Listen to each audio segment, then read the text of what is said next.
தெரியும்? எல்லா கதையிலயும் அப்படித்தானே வருது. எங்க ஆயா கூட சொல்லுமே. அப்புறம் என்ன, அந்த பொண்ணு ஒரு பையனை பெத்தா. நல்ல மனசு படைச்ச ஒரு பெரிய மனுஷன் அந்த பையனை தன் பேரனா ஏத்துக்கிட்டாரு. அந்த பொண்ணுக்கும் படிப்பை கொடுத்து பெரிய டாக்டர் ஆக்கிட்டாரு. உங்க கதையோட முடிவு என்ன டாக்டர்? என் கதையா? அதான் நீங்க படிச்ச கதையை சொல்றேன். ஓ, நான் இது வரைக்கும் தாமா படிச்சிருக்கேன். கதையும் இன்னும் முடியல, முடிவும் தெரியல. தெரிஞ்சோடுன்னு சொல்றீங்களா? முடிஞ்சோன்னு சொல்றேன். வா, இப்ப ரூமுக்கு போலாம். நல்லா தூங்கணும். நான் தூங்குறேன், நீங்களும் கதையை நினைச்சிட்டு கவலைப்படாம தூங்கணும். வா. அம்மா,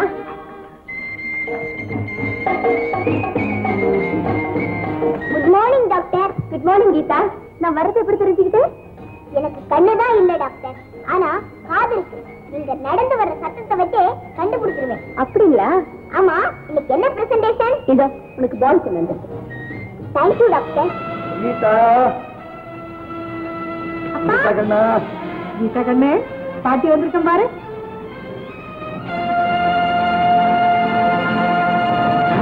ஏம்மா, நீ நல்லா இருக்கியா? கீதா உடம்பு எப்படி இருக்கு? நல்லா இருக்காமா. டாக்டர் லட்சுமி இருக்கிற வரைக்கும் கீதாவுக்கு ஒரு கவலையும் கிடையாது. ஆமாப்பா, அவங்க என் கண்ணை கொடுக்கறதா சத்தியம் பண்ணி கொடுத்துருக்காங்க. நான் சீக்கிரமா இங்க எல்லாரையும் பார்க்க போறேன். டாக்டர், டாக்டர், எங்க அப்பா பாருங்க டாக்டர்.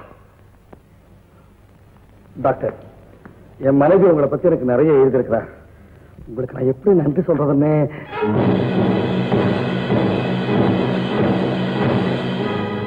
அப்பா, அப்பா, நான் உங்களுக்கு ஒரு முக்கியமான விஷயம் சொல்ல போறேன். ஆனா நீங்க நம்பவே மாட்டீங்க. இப்ப என்னால எதையுமே நம்ப முடியலம்மா. இந்த டாக்டர் அம்மாவோட கதையை கேட்டா ரொம்ப பாவமா இருக்குப்பா. கீதா, யாரும் பேசக்கூடாது. அப்பா, நல்லவங்களை தான் ஆண்டவன் அதிகமா சோதிப்பான்னு நீங்க சொல்லுவீங்களே, அது கரெக்ட். இப்ப நீங்க இருக்கீங்க, அம்மா இருக்காங்க. அம்மாவை பத்தி எவனாவது ஒருத்தன் தப்பா சொன்னா சும்மா பேசிக்கிறான். நீங்க நம்பிடுவீங்களா? அம்மாவை வீட்டை விட்டு விரட்டிடுவீங்களா? மாட்டீங்கல்ல. ஆனா இந்த டாக்டர் அம்மாவோட புருஷன் அவங்கள விரட்டிட்டான். மக்கு, மண்டு, மடை. கீதா, இதெல்லாம் உங்ககிட்ட யார் சொன்னது? நீங்க தான். நான் தான் சொன்னேனே, எனக்கு கண்ணுதான் இல்ல ஆனா காது இருக்குன்னு. அன்னைக்கு நீங்க சொன்னதை வச்சு அது உங்க கதைதான் புரிஞ்சுக்கிட்டேன். அப்பா, அப்பா, இந்த டாக்டர் அம்மாவுக்கு எவ்வளவுதான் ஃபீஸ் கொடுத்தாலும் பத்தாது. இவங்களையும் இவங்க புருஷனையும் ஒன்னா சேர்த்து வச்சிருந்தோம்ப்பா. அது போதுப்பா. அப்பா, அப்பா.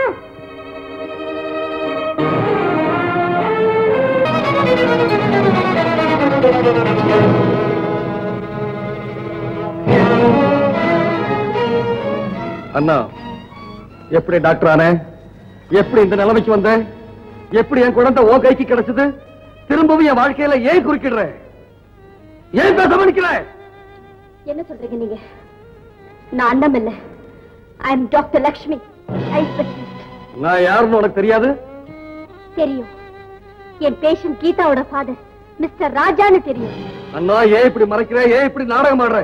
நீ என் மனைவியே தான். இல்லைங்க, உங்களுக்கும் எனக்கும் எந்த தொடர்பும் எந்த காலத்திலயும் இல்லை. இந்த உலகத்துல ஒரே மாதிரி உருவம் பல பேருக்கு உண்டு. அது தெரிஞ்சுக்காம யாரோ ஒருத்திய பார்த்து நீதான் என் மனைவின்னு சொல்றீங்களே, உங்களுக்கு வெக்கமா இல்ல? அண்ணா, ஏன் இப்படி போய் பேசுற? What nonsense are you talking? இது பைத்தியக்கார ஹாஸ்பிடல் இல்ல. வெளியே போறீங்களா? அண்ணா, நான் அண்ணம் இல்ல. Please go out. Doctor Lakshmi, I am leaving. I am sorry.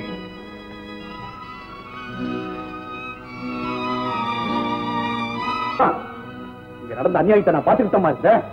ஏமா அந்த ஆளுகிட்ட உண்மையை மறைச்சீங்க? அன்னைக்கே சொன்ன சத்தியம் பண்ணி கொடுத்திருக்கேன். சத்தியம், தர்மம், இதுக்கெல்லாம் அர்த்தம் தெரியாத பாவிமா அந்த ஆளு. நீ அளவுக்கு மீறி பேசுற. என்ன இருந்தாலும் அவரை கடவுள். கணவனை கண்கண்ட தெய்வம்னு வீட்டுக்கு ஒரு தெய்வத்தை உண்டாக்குறதுனால்தான் தெய்வத்துக்குள்ள மதிப்பே போயிடுச்சுமா. அவர் மேல தவறு இருக்கலாம், ஆனா இதுக்கெல்லாம் யார் காரணம்? நீதானே. நீதானே என் மேல இல்லாத பழியெல்லாம் சுமத்துன. உண்மைதான், நான் தான் பழியெல்லாம் சுமத்தேன். ஆனா அது அப்படியே நம்புறதுதான் கணவனுக்கு அழகா? உண்மை எது பொய் எதுன்னு அழைச்சி பார்க்கிற அறிவு வேண்டாமா? தெருவுல போறவன் எடுக்கிற வாந்தி எல்லாம் வேத வாக்குன்னு நினைச்சா இந்த உலகத்துல ஒரு குடும்பம் கூட உருப்படியா வாழவே முடியாது. உங்க புருஷன் உங்களுக்கு குடும்பம் செஞ்சாரே, அதுக்கு பழிக்கு பழி வாங்கறதுக்கு ஆண்டவன் சரியான சந்தர்ப்பத்தை கொடுத்திருக்கான். தெரிஞ்சோ தெரியாமலையோ அந்த ஆள் குழந்தை உங்ககிட்ட இருக்கு. அந்த குழந்தைக்கு கண் பார்வையே வரக்கூடாது.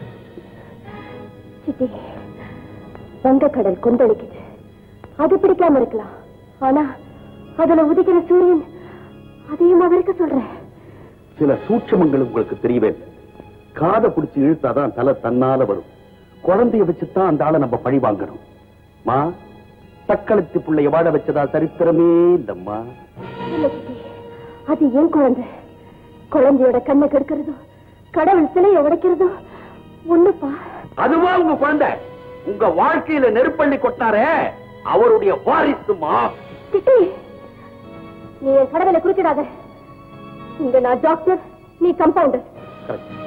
நான் அடிக்கடி மறந்து போறேன். நீங்க தான் டாக்டர், நான் தான் கம்பவுண்டர். வரமா நான் யாருன்னு தெரிஞ்சா டாக்டர் டாக்டர் மேல உயிரே வச்சிருக்காளே கீதா, அவ பயந்துருவா. அதனால அவன் உயிருக்கே ஆபத்து வரலாம். நான் சொல்றது உனக்கு புரியும்னு நினைக்கிறேன். நான் யாருங்கிற ரகசியம் வேற யாருக்கும் தெரியக்கூடாது. ஜாக்கிரதை.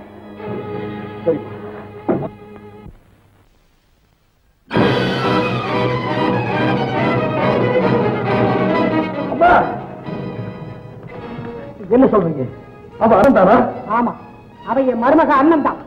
மகன் தாயை ஏமாத்தலாம், ஆனா உன்ன ஒரு கால உலகத்தை ஏமாத்தவே முடியாது. இப்ப வாது சொல்லு, அவ செத்துட்டதானே என்கிட்ட எதுக்காக போய் சொன்னேன்?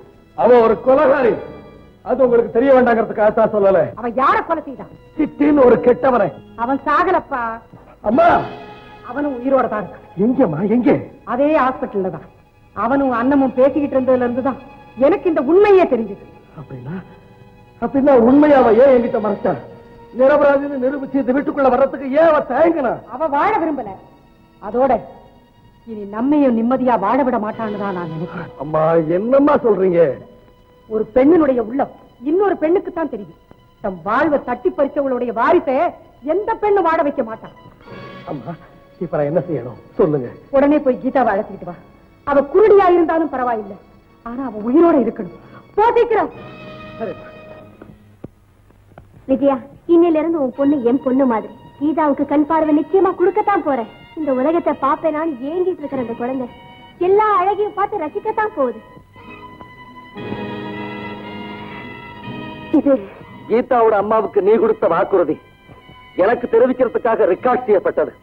இதை திரும்ப உனக்கு நினைவுபடுத்த வேண்டிய அவசியம் இப்ப ஏற்பட்டிருக்கு. இன்னும் நீ அதே உறுதியோட இருக்கிறியான்னு சோதிக்கிறதுக்காக. அப்படி ஒரு சந்தேகம் இப்ப எதுக்காக வந்தது? நீ என் மனைவிங்கிற ரகசியம் தெரிஞ்சு போயிடுச்சே, அதனால. இல்ல இல்ல, நான் உங்க மனைவி இல்ல. இனிமே நீ மறைக்க முடியாது. நீயும் சிட்டியும் பேசிக்கிட்டு இருந்ததை அம்மா கேட்டுட்டாங்க. அது போகட்டும். நம்ம குழந்தை எங்கே? நம்ம குழந்தையா? ஆமா. அது அது கருவிலேயே கருகி போயிடுச்சு. அண்ணா, நல்ல காலம். நமக்குள்ள பாலமா இருக்க வேண்டிய அந்த பந்தத்தை காலமே பறிச்சுக்கிட்டு போயிடுச்சு. அதனால சொந்தத்தை விட்டு மத்தத பேசுங்க. அப்படின்னா அன்னைக்கு நான் சத்தியம் பண்ணி கொடுத்தது போல என்னைக்குமே நீங்க யாரோ நான் யாரோ. நீ யாரோ நான் யாரோ. கீதாவோட கதி எப்படி? நாளைக்கு ஆபரேஷன். ஆபரேஷன்? கத்தி எடுத்து நெஞ்சில குத்துனா அது கொலை. அதே கத்திய ஆபரேஷன் பேரால பயன்படுத்தினா அது நோயாளியோட தலைவிதி அப்படின்னு எங்க அம்மா அடிக்கடி சொல்லுவாங்க. அவங்களுக்கு அப்படி ஒரு சந்தேகம். அதனாலதான் குழந்தை எடுத்துக்கிட்டு வீட்டுக்கு வந்துருன்னு சொன்னாங்க. ஏன்னா என்ன பொறுத்த வரைக்கும் நீ டாக்டர் மட்டுமில்லை, ஆசாபாசங்களுக்கு கட்டுப்பட்ட ஒரு பெண். எனக்கு ஆசை பாசம் சொந்தம் பந்தம் எதுவும் கிடையாது. எனக்கு தெரிஞ்சதெல்லாம் ஒண்ணே ஒண்ணு, கடமை கடமை கடமை.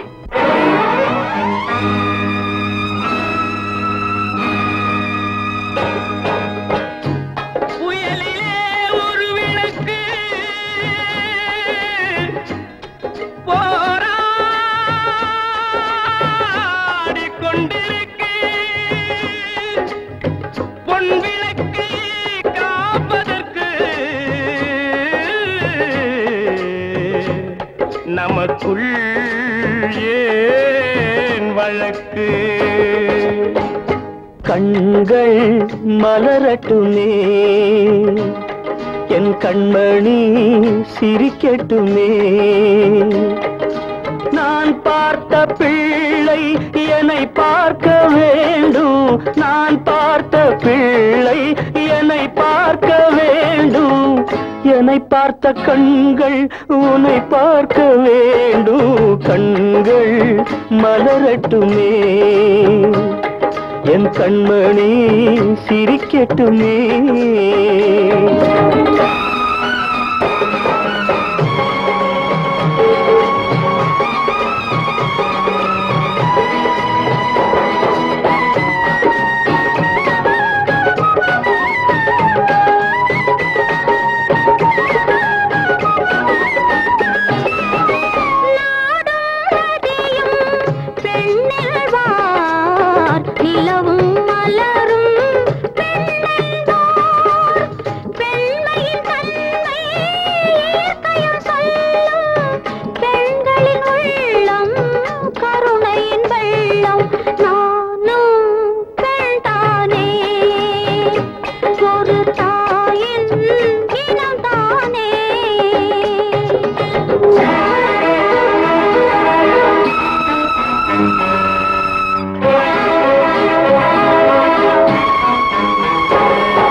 இருட்டறையில் உள்ளதென்றென்னும் மகள் கண்ணில் ஒளி தர வேண்டும் எனக்காக, நான் உயிரையும் தருவேன் அதற்காக. கண்கள் மலரட்டுமே, என் கண்மணி சிரிக்கட்டுமே.